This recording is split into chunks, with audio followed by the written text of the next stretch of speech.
अस्सलामुअलैकुम वरहमतुल्लाहि वबरकातुहू।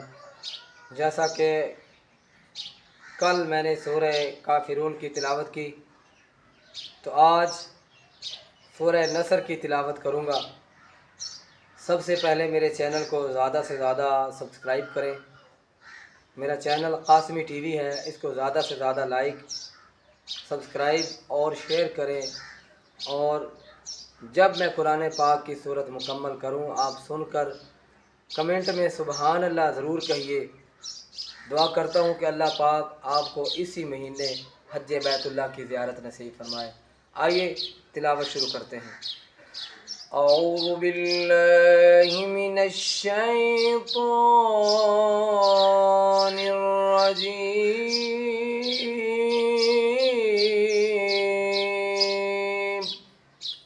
बिस्मिल्लाहिर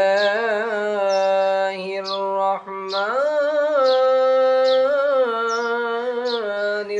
रहीम।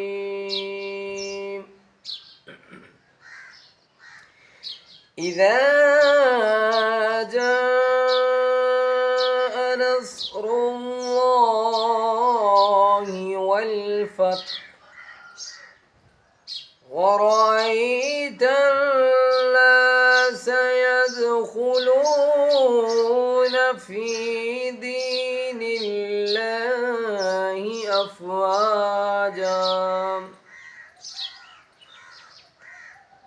فسبح بحمد ربك واستغفره إنه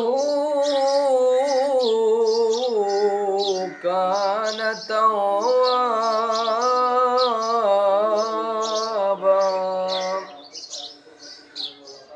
بسم الله الرحمن الرحيم. إذا جاء نصر الله والفتح ورأيت الناس يدخلون في دين الله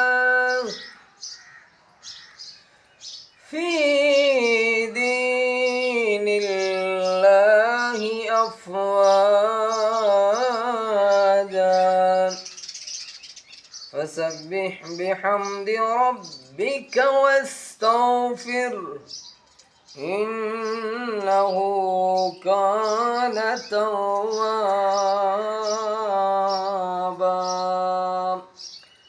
صدق الله